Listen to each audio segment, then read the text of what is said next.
فبأي آلاء ربكما تكذبان السلام علیکم ورحمۃ اللہ وبرکاتہ نحمدہ ونصلی علی رسولہ الکریم اما بعد۔ سامعین اکرام، آج میں جو موضوع لے کر حاضر ہوا ہوں وہ یہ ہے کہ ہم اپنی میت کو نہلائیں کیسے، کفنائیں کیسے اور اس کو قبر تک کیسے پہنچائیں۔ یہ آج کے وقت کا بہت امپورٹنٹ موضوع ہے۔ آج جب ہم اپنے بچوں کو بڑے بڑے اسکولوں میں، بڑے بڑے کالجز میں پڑھاتے ہیں تو ہم یہ بھول جاتے ہیں کہ ہم اپنے بچوں کو کم سے کم دین کی اتنی تعلیم تو دیں کہ وہ اپنے والد کو خود نہلا سکے، اپنے بھائی کو خود کفنا سکے اور اپنی والدہ یا والدین کا خود جنازہ پڑھا سکے۔ اور آج کے دور میں اس معاملے کو لے کر سب سے پہلا سوال یہ اٹھتا ہے کہ آخر مردے کو نہلائے کون مردے کو نہلا سکتا ہے؟ تو اس کا سب سے بہترین جواب تو یہ ہے کہ جسے بھی سنت طریقہ آتا ہو وہ مردے کو نہلا دے، اور اس کے بعد کوشش یہ کریں کہ گھر کا کوئی فرد، بھائی یا بیٹا، وہ نہلائے، وہ زیادہ بہتر ہے۔ اب ہم اپنی بات کی طرف آتے ہیں کہ نہلانے کا طریقہ کیا ہوگا۔ تو آپ صلی اللہ علیہ وسلم کی ایک حدیث ہے، اللہ کے نبی حضور اکرم صلی اللہ علیہ وسلم کی بیٹی کا انتقال ہوا تو آپ صلی اللہ علیہ وسلم گھر کے باہر تشریف لائے اور حضرت ام عطیہ رضی اللہ تعالی عنہ سے فرمایا کہ انہیں 3 بار نہلا دو یا 5 بار نہلا دو، اور اگر ضرورت پڑے تو اس سے زیادہ بھی نہلا دو۔ اور پھر اللہ کے نبی نے فرمایا کہ جب تم اس کو آخری پانی سے نہلا رہے ہو تو اس میں کافور ڈال لینا یا کافور کا کچھ حصہ اس میں ڈال لینا۔ تو اس حدیث سے ہمیں پتہ چلتا ہے کہ اللہ کے نبی نے فرمایا کہ مردے کو 3 بار یا 5 بار یا ضرورت پڑے تو اس سے زیادہ بار بھی نہلا سکتے ہیں۔ اور مردے کو جب ہم نہلائیں تو مردے کی شرمگاہ کو ہمیشہ ہمیں ڈھکا ہوا ہی رکھنا چاہیے۔ وہ زندگی میں جس طریقے سے اپنی شرمگاہ کو چھپایا کرتا تھا، نہلانے والے کو یہ چاہیے کہ وہ اس کی شرمگاہ کو نہلاتے وقت چھپا کے رکھے۔ اب نہلانے کا طریقہ کیا ہوگا، ہم کس طریقے سے نہلانا شروع کریں گے؟ تو اللہ کے نبی کی حدیث ہے کہ مردہ کو اس کے اعضائے وضو سے نہلانا شروع کرو۔ مثلا جس طریقے سے وہ وضو کرتا تھا اسی طریقے سے آپ کو مردے کو نہلانا ہے۔ جیسے اس کے ہاتھ دھو دیے، اس کو کلی کرائی۔ اب لوگ پوچھتے ہیں کہ کلی کیسے کرائیں گے مردوں کو؟ تو یہ بہت بڑا سوال ہے۔ اس کا جواب یہ ہے کہ آپ کوئی روئی لے لیں یا صاف سا کپڑا لے لیں، اس کو بھگا لیں اور مردے کے دانت میں، جو میت ہے اس کے دانت میں رگڑ دیں، ناک میں ایسے اندر سہلا دیں۔ یہ مردے کو ناک میں اور منہ میں پانی ڈالنے کا طریقہ ہے۔ اس کے بعد آپ اس کے پورے شریر پہ پانی بہا دیں، شریر کا کوئی حصہ نہ چھوڑے، اچھی طریقے سے اس کو نہلا دیں۔ مرغے کی اگلی اور پچھلی شرمگاہ کو بھی آپ آرام سے دبا کے دیکھ لیں کہ اس میں کوئی غلیظ چیز، کوئی گندگی باقی تو نہیں ہے۔ اگر وہ باقی ہے تو آپ اس جگہ کو بھی اچھی طرح دھو دیں۔ اب ایک سوال اٹھتا ہے، کیا میاں اور بیوی ایک دوسرے کو نہلا سکتے ہیں؟ کیا بیوی اپنے شوہر کو نہلا سکتی ہے؟ کیا شوہر مرنے کے بعد، اپنی بیوی کے مرنے کے بعد اپنی بیوی کو نہلا سکتا ہے؟ تو اس کے بارے میں حضور اکرم صلی اللہ علیہ وسلم کی ایک حدیث ہے کہ حضرت عائشہ رضی اللہ تعالی عنہ روایت کرتی ہیں، انہوں نے فرمایا کہ رسول اللہ صلی اللہ علیہ وسلم بقیع سے آئے تو دیکھا کہ میرے سر میں درد ہو رہا ہے اور میں کہہ رہی ہوں ہائے میرا سر، ہائے میرا سر۔ تو آپ صلی اللہ علیہ وسلم نے فرمایا، اے عائشہ میں کہتا ہوں کہ ہائے میرا سر۔ پھر آپ نے فرمایا، تمہارا کیا نقصان ہے عائشہ؟ اگر تمہاری وفات مجھ سے پہلے ہو گئی، اس صورت میں خود تمہارے لیے کفن دفن کا اہتمام کروں گا، تمہیں غسل دوں گا، خود کفن پہناؤں گا، خود تمہارا جنازہ پڑھوں گا اور خود تمہیں دفن کروں گا۔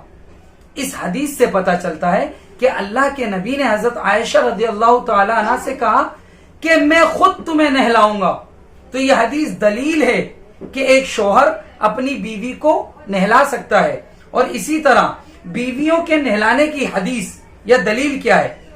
اما عائشہ رضی اللہ تعالی عنہ روایت کرتی ہیں، انہوں نے فرمایا، اگر مجھے وہ خیال پہلے آ جاتا جو بعد میں آیا تو نبی کریم صلی اللہ علیہ وسلم کی ازواج مطہرات ہی اللہ کے نبی کو غسل دیتی.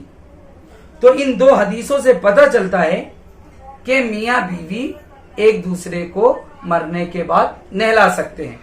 بہت سے لوگ اس پہ کہتے ہیں کہ اگر شوہر اپنی بیوی کو نہلا دے تو اس کا نکاح فاسق ہو جائے گا، یا بیوی اپنے شوہر کو نہلا دے تو وہ نکاح سے خارج ہو جائے گی، باہر ہو جائے گی. یہ تمام جھوٹی روایتیں ہیں، لوگوں کے من گھڑت قصے ہیں، ایسا کچھ نہیں. صحیح حدیث آپ کے سامنے میں نے بیان کر دی ہے کہ میاں بیوی بھی ایک دوسرے کو مرنے کے بعد نہلا سکتے ہیں.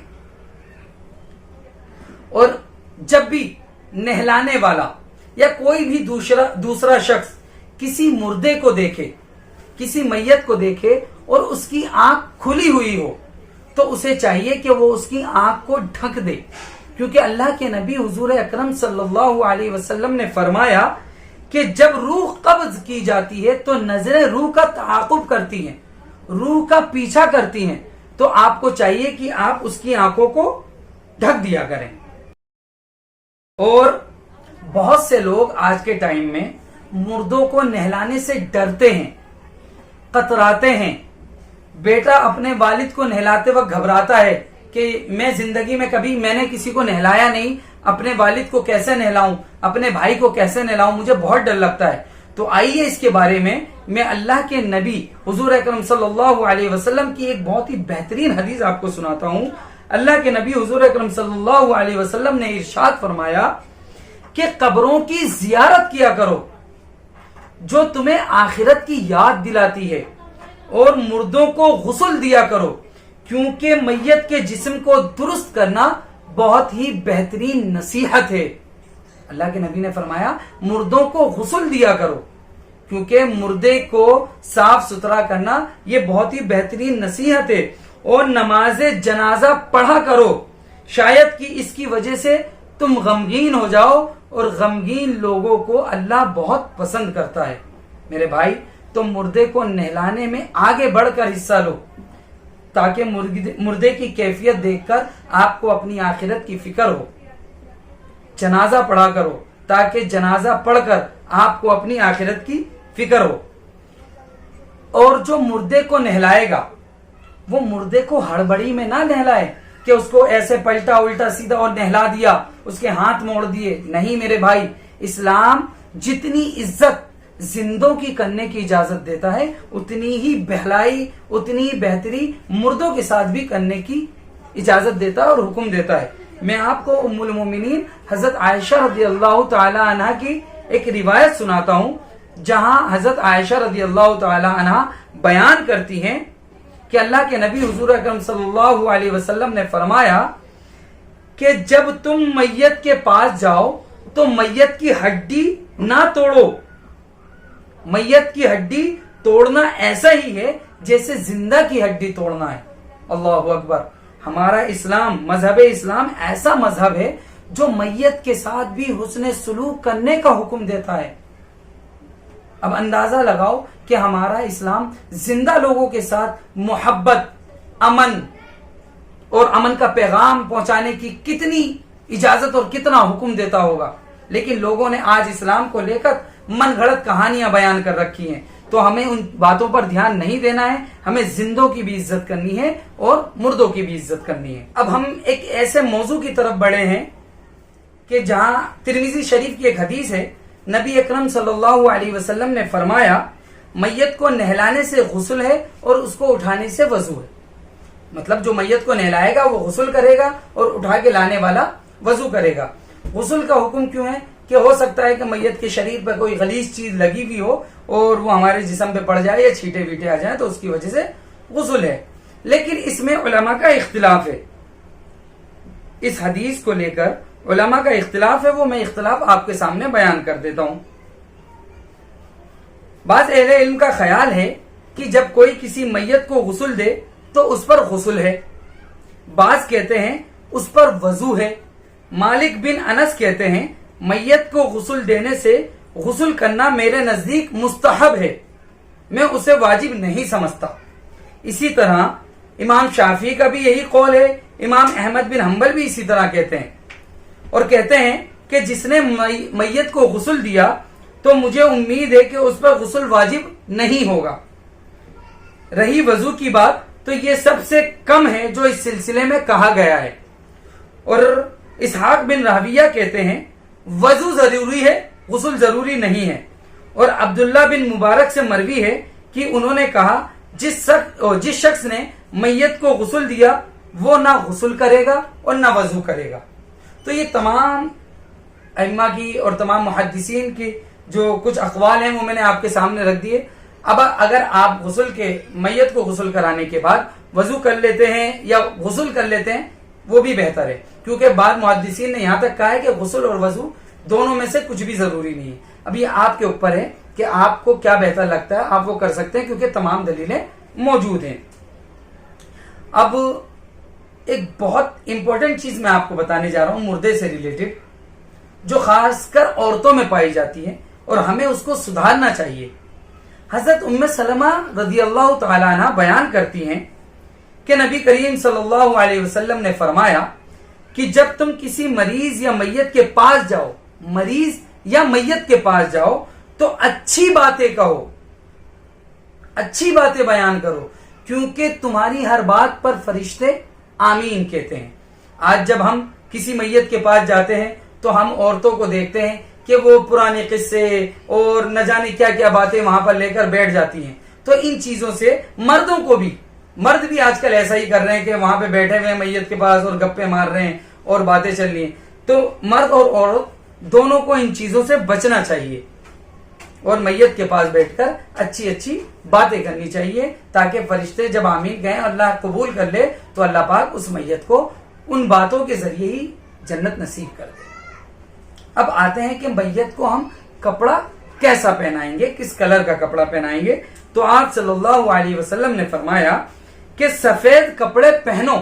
اللہ کے نبی نے حکم دیا کہ سفید کپڑے پہنو کیونکہ یہ پاکیزہ اور عمدہ لباس ہے، اور انہی سفید کپڑوں کا اپنے مردوں کو کفن دو. اللہ کے نبی نے حکم دیا کہ سفید کپڑے پہنو، یہ عمدہ اور پاکیزہ لباس ہے، اور اپنے مردوں کو بھی سفید کپڑے پہنایا کرو. اب یہ تو ہو گئی سفید کپڑے کا کفن دینے کی بات. اب ہم آتے ہیں کہ مردے کو کفن کتنے کپڑوں میں پہنایا جائے گا. تو ایک حدیث ملتی ہے اللہ کے نبی کی کہ حضور اکرم صلی اللہ علیہ وسلم نے حضرت حمزہ بن عبد المطلب رضی اللہ تعالیٰ عنہ کو ایک ہی چادر میں کفنا دیا تھا، جو جنگ احد میں شہید ہوئے تھے. آپ تمام لوگوں کو پتا ہوگا. لیکن اس میں بھی علماء کا اختلاف ہے، سب کی اپنی اپنی رائے ہیں، سب کے اپنے اپنے اقوال ہیں. تو میں آپ کے سامنے چند اقوال اور چند رائے بیان کر دیتا ہوں. سفیان ثوری رحمت اللہ علیہ کہتے ہیں آدمی کو 3 کپڑوں میں کفنایا جائے، 3 کپڑوں میں، چاہے ایک قمیص ہو اور 2 لفافے ہوں، اور چاہے 3 لفافوں میں. اگر 2 کپڑے نہ ملیں تو ایک بھی کافی ہے. جیسے ابھی میں نے آپ کو پہلے حدیث بیان کی کہ اللہ کے نبی نے حضرت حمزہ بن عبد المطلب کو ایک ہی کپڑے میں کفنا دیا تھا. تو کسی کے پاس 3 کپڑے نہ ہو تو ایک ہی کپڑے میں آپ اس کو کفنا سکتے ہیں. لیکن 3 کپڑے ہوں، 3 کپڑے میسر ہوں تو وہ مستحب ہیں، بہتر ہیں. امام شافعی کا بھی یہی قول ہے، امام احمد بن حنبل، امام اسحاق بن راہویہ کا بھی یہی قول ہے. اور وہ کہتے ہیں، یہ تمام لوگ کہتے ہیں کہ مردوں کو 3 کپڑوں میں اور عورتوں کو 5 کپڑوں میں کفنایا جائے. میں آپ کو اس سے متعلق ایک حدیث بتاتا ہوں کہ اللہ کے نبی حضور اکرم صلی اللہ علیہ وسلم کو یمن کے 3 سفید سوتی دھلے ہوئے کپڑوں میں کفن دیا گیا. ان میں نہ قمیض تھی نہ عمامہ تھا. کتنے کپڑوں میں؟ 3 کپڑوں میں کفن دیا گیا. اب کفن کے لیے یہاں پہ میں ایک ذکر کرتا چلوں، ایک بات بتاتا چلوں کہ آپ کفن کے لیے کپڑوں کو تھوڑا بڑا لیں تاکہ آپ کی میت، آپ کا مردہ آرام سے اس میں ڈھک سکے. چھوٹا کپڑا نہ لیں، چھوٹا کپڑا معیوب سمجھا جاتا ہے، بڑا کپڑا لیں. اللہ کے نبی حضور اکرم صلی اللہ علیہ وسلم کی ایک حدیث بتاتا ہوں میں کفنانے کے بعد کی. اب کفنانے کے بعد ہمیں کیا کرنا ہے، میں اس پوائنٹ پہ آتا ہوں. میں بہت مختصر انداز میں آپ کو بہت بڑی بڑی باتیں اور اللہ کے نبی کی صحیح حدیث سے جو چیزیں ثابت ہیں وہ آپ کو بتاتا جا رہا ہوں. آج کل ہمارے معاشرے میں ایک رواج بنا ہوا ہے کہ جب امام صاحب کے آگے میت رکھ دی جاتی ہے تو لوگ کہتے ہیں بھائی طاق صفے بنا لو، طاق صفے بنا لو، سنگل صف یا 3 یا 5 یا 7، اور اس کی کوئی دلیل نہیں ہے۔ قرآن اور حدیث میں امام کے پیچھے طاق صفے بنانے کی کوئی دلیل نہیں ہے۔ یہ لوگوں کا ایک من گھڑت قصہ ہے، من گھڑت کہانی ہے جو لوگوں نے بول بول کے اپنے بڑوں سے سن کر جمع کر لیے۔ اور یہاں تک دیکھا گیا ہے کہ امام جو مردہ، جو میت کو جنازہ پڑھا رہا ہے، وہ بھی اعلان کر دیتے ہیں کہ طاق صفے بنا لو۔ جبکہ میں آپ کو مسلم شریف کی ایک حدیث بتانے جا رہا ہوں۔ حضرت جابر بن عبداللہ رضی اللہ عنہما سے روایت ہے کہ انہوں نے کہا رسول اللہ صلی اللہ علیہ وسلم نے فرمایا بلا شبہ تمہارا ایک بھائی وفات پا گیا ہے، لہذا تم لوگ اٹھو اور اس پر نماز جنازہ پڑھو۔ پھر جابر رضی اللہ عنہ نے کہا اس پر ہم اٹھے تو آپ صلی اللہ علیہ وسلم نے ہماری 2 صفیں بنائیں، اللہ کے نبی نے ہماری 2 صفیں بنائی۔ تو اس حدیث سے پتا چلا کہ طاق کا کوئی رواج نہیں ہے، یہ لوگوں کی من گھڑت کہانیاں، من گھڑت قصے ہیں۔ تو ان چیزوں سے بھی بچنا چاہیے۔ صفیں بہتر ہو کہ ایک ہی لائن میں انسان سب کو سنبھال لے، سمیٹ لے، نہ ہو سکے تو دوسری لائن بنائے، اس کے بعد نہ ہو سکے، پاسبل نہ ہو تو تیسری لائن، اس طریقے سے بنائی جائے۔ اور پہلی، دوسری، تیسری، چوتھی، 5ویں، 6ٹھی، اس کا کوئی مطلب اس کا کوئی ٹارگیٹ نہیں ہے کہ آپ کو پہلے، تیسرے، 5ویں، 7ویں میں کرنا ہے۔ جہاں پر آپ کی لائن پوری ہو جائے وہاں پر آپ اس کو مکمل کر لیں۔ اب یہ آتا ہے سوال کہ صف بندی ہو گئی، اب امام صاحب جو میت کی نماز جنازہ پڑھائیں گے وہ میت کے کس پورشن پہ، کون سے حصے پہ کھڑے ہوں گے؟ تو میں اس کے بارے میں آپ کو ایک حدیث بتا دوں کہ ایک صحابی کہتے ہیں میں نے انس بن مالک کے ساتھ ایک آدمی کی نماز جنازہ پڑھی تو وہ اس کے سامنے کھڑے ہوئے۔ ایک آدمی کی نماز جنازہ پڑھی تو وہ اس کے سامنے، سر کے پاس، ایک دوسری حدیث میں ملتا ہے کہ سر کے پاس کھڑے ہوئے۔ پھر لوگ قریش کی ایک عورت کا جنازہ لے کر آئے اور کہا کہ اے ابو حمزہ اس کی بھی نماز جنازہ پڑھا دیجئے، تو وہ چارپائی کے بیچ میں یعنی عورت کی کمر کے سامنے کھڑے ہوئے۔ تو امام جو ہوگا، جو جنازہ پڑھائے گا، وہ مرد کے سر کے پاس کھڑا ہوگا اور عورت کی کمر کے پاس کھڑا ہوگا۔ اب یہاں امام صاحب کے کھڑے ہونے کا موضوع کمپلیٹ ہو گیا۔ اب ہم آتے ہیں کہ امام صاحب پڑھیں گے کیا، جو نماز جنازہ پڑھا رہے ہیں وہ پڑھیں گے کیا اور پڑھنے کا طریقہ کیا ہے؟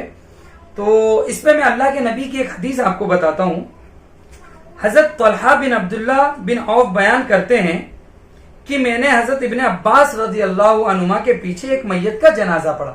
حضرت عبداللہ بن عباس اللہ کے نبی کے چچا زاد بھائی، میں نے ان کے پیچھے نماز جنازہ پڑھی۔ انہوں نے سورہ فاتحہ اور ایک سورت پڑھی اور دونوں بلند آواز سے پڑھی حتیٰ کہ ہمیں سنائی دی۔ جب وہ فارغ ہوئے تو میں نے ان کا ہاتھ پکڑا اور ان سے اس بارے میں پوچھا تو انہوں نے فرمایا کہ یہ سنت ہے اور یہ حق ہے۔ اور بہت سے لوگ آج نماز جنازہ میں سورہ فاتحہ پڑھنے کو منع کرتے ہیں، نعوذ باللہ۔ اللہ کے نبی کی حدیث ہے، یہ حدیث اللہ کے نبی کی بخاری کی ہے اور نسائی میں یہ حدیث ہے کہ اللہ کے نبی کے چچا زاد بھائی حضرت عبداللہ بن عباس نے بلند آواز سے سورہ فاتحہ پڑھی اور ایک سورت پڑھی۔ تو اس حدیث سے پتا چلا کہ سورہ فاتحہ امام کو پیچھے پڑھنی ہے۔ اب جب امام سورہ فاتحہ پہلی تکبیر کے بعد پڑھیں گے اور کوئی سورت پڑھیں گے تو اس کے بعد دوسری تکبیر کے بعد کیا پڑھیں گے؟ تو دوسری تکبیر کے بعد امام صاحب درود شریف پڑھیں گے، درود شریف، درود ابراہیمی جو ہم نماز میں پڑھتے ہیں۔ پھر جب وہ تیسری تکبیر کہیں گے تو کیا پڑھیں گے؟ تو اس میں جنازے کی دعا، جنازے کی بہت ساری دعائیں ہیں، حدیث میں الگ الگ دعائیں اللہ کے نبی سے ثابت ہیں، لیکن عام جو ہے وہ یہ ہے اللہم اغفر لی حینا و میتنا و شاہدنا، یہ سب کو پتا ہے، عام ہے۔ تو تیسری تکبیر کے بعد یہ دعا پڑھیں گے اور چوتھی تکبیر پھیر کے سلام پھیر لیں گے۔ ایک طرف سلام پھیرنا سنت ہے، دوسری طرف آپ پھیریں یا نہ پھیریں اس سے کوئی فرق نہیں پڑتا۔ اب آ جائیے، میں آپ کو ایک ایسا پہلو، ایک ایسی بات بتانے جا رہا ہوں کہ میری یہ بات سن کے بہت سے لوگ حیران اور شزدر ہو جائیں گے کہ یہ کیا بات بتا دی۔ کیونکہ لوگ حدیث پڑھنا نہیں چاہتے، صحیح حدیث سننا نہیں چاہتے، تو جب ان کے سامنے کوئی صحیح حدیث آتی ہے تو وہ بھوکلا جاتے ہیں، ان کا دماغ کام کرنا بند کر دیتا ہے۔ میں آپ کو اب جو حدیث بتانے جا رہا ہوں وہ اللہ کے نبی کی حدیث ہے کہ اللہ کے نبی حضور اکرم صلی اللہ علیہ وسلم نے ایک مردے کی نماز جنازہ پڑھائی اور آپ نے 5 بار تکبیریں پڑھی، 5 بار۔ ہم اپنے معاشرے میں دیکھتے ہیں نا کہ 4 بار پڑھی، پہلے میں سورہ فاتحہ سورت، دوسری میں درود شریف، تیسرے میں دعا اور چوتھی پڑھ کے سلام پھیر دیا۔ اللہ کے نبی نے 5 بار پڑھی۔ اب جو 5 بار پڑھے گا اس کا طریقہ کیا ہوگا؟ پہلی میں سورہ فاتحہ کوئی سورت، دوسری میں درود شریف درود ابراہیم، تیسری میں اللہم اغفر لی حیینا پڑھ لو، اور پھر چوتھی تکبیر کے بعد اللہم اغفر لہ وارحمہ وعافیہ، یہ والی ایک جو دعا ہے واعف عنہ، یہ پوری پڑھ لو، اور 5ویں میں تکبیر کہہ کے سلام پھیر لو، یا اور بھی دعائیں وہ پڑھ سکتے ہو۔ تو 5 تکبیروں کی حدیث آپ سنتے چلیے۔ مسلم شریف کی حدیث ہے، عبد الرحمن بن ابی لیلہ کہتے ہیں کہ زید بن ارقم رضی اللہ تعالی عنہ ہمارے جنازوں پر 4 تکبیریں کہا کرتے تھے۔ انہوں نے ایک جنازے پر 5 تکبیریں کہیں۔ میں نے ان سے اس کے بارے میں پوچھا تو انہوں نے کہا کہ رسول اللہ صلی اللہ علیہ وسلم بسا اوقات 5 تکبیریں بھی کہا کرتے تھے۔ تو میرے بھائی، اگر کوئی 5 تکبیریں کہہ دے تو آپ اس سے لڑے نہ، اس سے جھگڑے نہ، کیونکہ اللہ کے نبی سے یہ بھی ثابت ہے۔ لیکن ہمارے معاشرے میں 4 تکبیریں رائج ہیں، تو اس وجہ سے لوگ 4 تکبیریں پڑھتے ہیں، 5 کوئی پڑھ دے تو اس سے لڑے نہ، یہ نبی کی حدیث ہے۔ اب آئیے میں آپ کو ایک ایسی بات بتا دوں جو ہر جاہل کی زبان پر چڑھی رہتی ہے۔ وہ کیا ہے؟ جب امام صاحب نے نماز جنازہ پڑھا دی تو اب لوگ میت کو اٹھانے کے لیے کھڑے ہوتے ہیں۔ میت کو اٹھاتے وقت لوگ چلاتے ہیں کلمہ شہادت پڑھ لو، کلمہ شہادت، اشہد ان لا الہ الا اللہ واشہد ان محمد رسول اللہ۔ میرے بھائی، یہ کسی بھی حدیث سے ثابت نہیں ہے کہ جنازے کو اٹھاتے وقت آپ کلمہ شہادت پڑھیں۔ صحیح حدیث اور ضعیف حدیث تو بہت دور کی بات ہے، یہ من گھڑت اور ضعیف حدیث سے بھی ثابت نہیں ہے کہ آپ جنازے کو اٹھاتے وقت کلمہ شہادت پڑھیں گے۔ تو ایسی بدعتوں سے آپ بچیں اور اپنے بچوں کو، اپنے بھائیوں کو، اپنے بڑوں کو یہ جو بدعات چلی آ رہی ہیں ان سے بچائیں۔ اب آئیے اس پہلو کی طرف کہ جہاں اللہ کے نبی حضور اکرم صلی اللہ علیہ وسلم نے فرمایا کہ حضرت ابی بن کعب رضی اللہ عنہ روایت کرتے ہیں کہ رسول اللہ صلی اللہ علیہ وسلم نے فرمایا کہ جس نے نماز جنازہ پڑھی اس کے لیے 1 قرات ثواب ہے۔ 1 قرات یعنی ایک احد پہاڑ کی برابر، 1 قرات ایک احد پہاڑ کی برابر ثواب ہے۔ اور جو حاضر رہا حتیٰ کہ میت کو دفن کیا تو اس کے لیے 2 قرات ہیں۔ پھر اللہ کے نبی کہتے ہیں قسم ہے اس ذات کی جس کے ہاتھ میں محمد صلی اللہ علیہ وسلم کی جان ہے، 2 قرات کا ثواب اس احد پہاڑ سے بھی بڑا ہے۔ اس حدیث سے کیا پتا چلا کہ آدمی اگر میت کی نماز جنازہ پڑھتا ہے تو اس کو 1 احد کی برابر، 1 احد پہاڑ کی برابر ثواب ملتا ہے، اور اس کو دفنانے تک اس کے ساتھ رہتا ہے تو 2 احد پہاڑ کی برابر ثواب ملتا ہے۔ تو میرے بھائی، میت کو دفنانے جایا کریں، میت کی نماز جنازہ پڑھا کریں، اس میں بہت ثواب ہے۔ اپنے فائدے کے لیے ہی پڑھیں کہ اللہ رب العزت احد پہاڑ کی برابر آپ کو نیکی دے رہا ہے میرے بھائی۔ اب ہم آتے ہیں کہ اللہ کے نبی نے فرمایا، آج کل ہم دیکھتے ہیں کہ جنازہ جا رہا ہوتا ہے، لوگ اپنی دکانوں میں بیٹھے ہوئے ہوتے ہیں، لوگ گپے مار رہے ہوتے ہیں اور جنازہ وہاں سے گزر رہا ہوتا ہے، تو اللہ کے نبی نے فرمایا کہ جب تم میں سے کوئی شخص جنازے کو دیکھے، جب تم میں سے کوئی شخص جنازے کو دیکھے تو اگر وہ جنازے کے ساتھ چل نہیں رہا تو اسے چاہیے کہ وہ کھڑا ہو جائے یہاں تک کہ وہ جنازہ اس کو پار کر کے آگے نکل جائے۔ یہ جنازے کی عزت کے لیے، اس کے ادب کے لیے ہی صحیح آپ آگے آئیں، اور یہ ادب اور عزت ایک طرف ہے، آپ کے نبی کا حکم ہے کہ آپ جنازے کو جب دیکھیں تو آپ اس جنازے کے لیے کھڑے ہو جائیں۔ اگلا جو ٹاپک ہے یا اگلا جو پہلو ہے وہ یہ ہے کہ آج جب ہم جنازے کو لے کر چلتے ہیں تو لوگ کہتے ہیں ارے آہستہ آہستہ چلو، تیز تیز نہ چلو، جنازے کو ٹیڑھا مت کرو، ایسے مت کرو، حساب سے چلو، ترتیب سے چلو۔ تو آج کل لوگوں نے ایک رواج بنایا ہوا ہے کہ جنازے کو لے کر تیز مت چلو، آہستہ آہستہ چلو۔ تو یہ بھی من گھڑت بات ہے۔ میں آپ کو اس کے اوپر ایک حدیث بتا دیتا ہوں کہ لوگ ایک جنازے میں شامل ہوئے، اللہ کے نبی کی حدیث ہے، تو وہ بہت آہستہ آہستہ چل رہے تھے، اور حضرت ابو بکر رضی اللہ تعالیٰ عنہ کھچر پر سوار پیچھے سے ان کے پاس پہنچے۔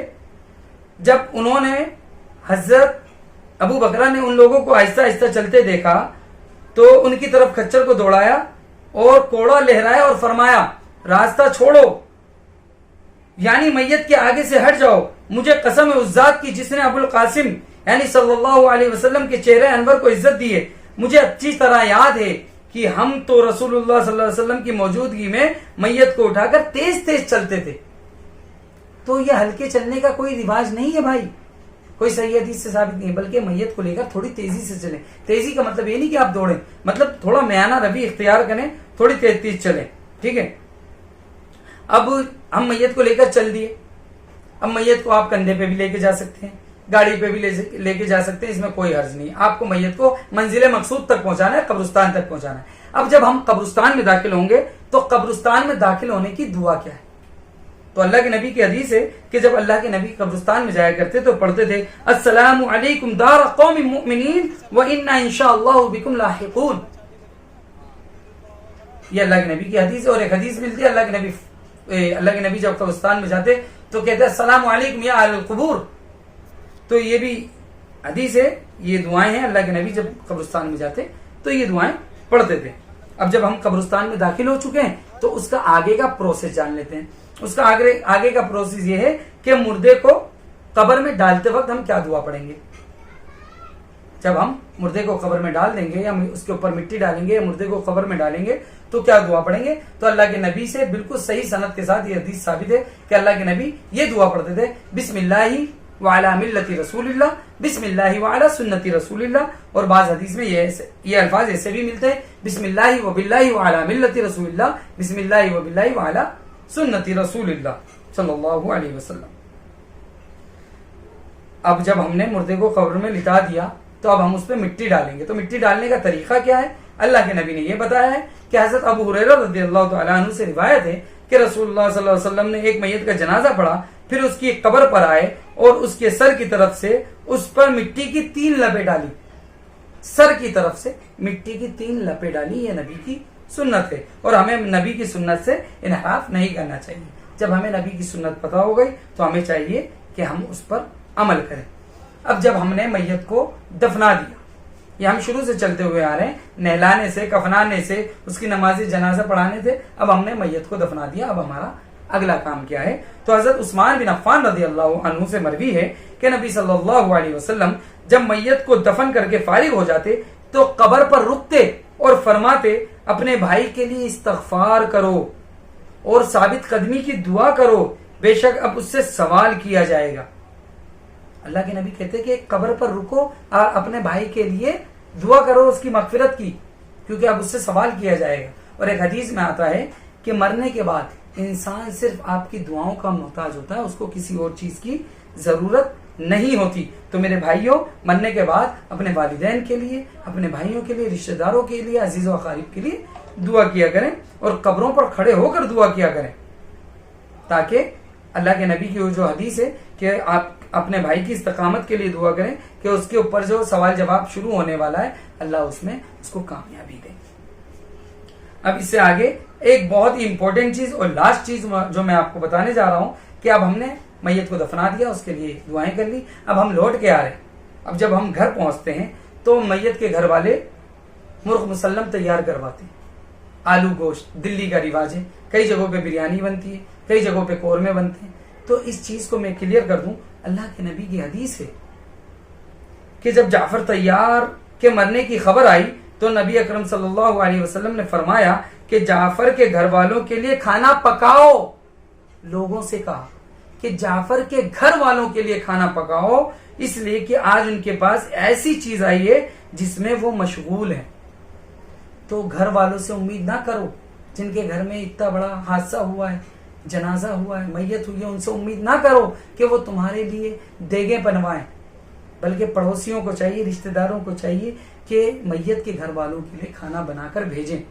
اور یہ ٹینٹ لگا کر کھلانے کا کوئی رواج نہیں ہے کہ لوگ آتے ہیں، محلے کے لوگ بھی بیٹھ کے کھاتے ہیں، یہ طریقہ ٹھیک نہیں ہے۔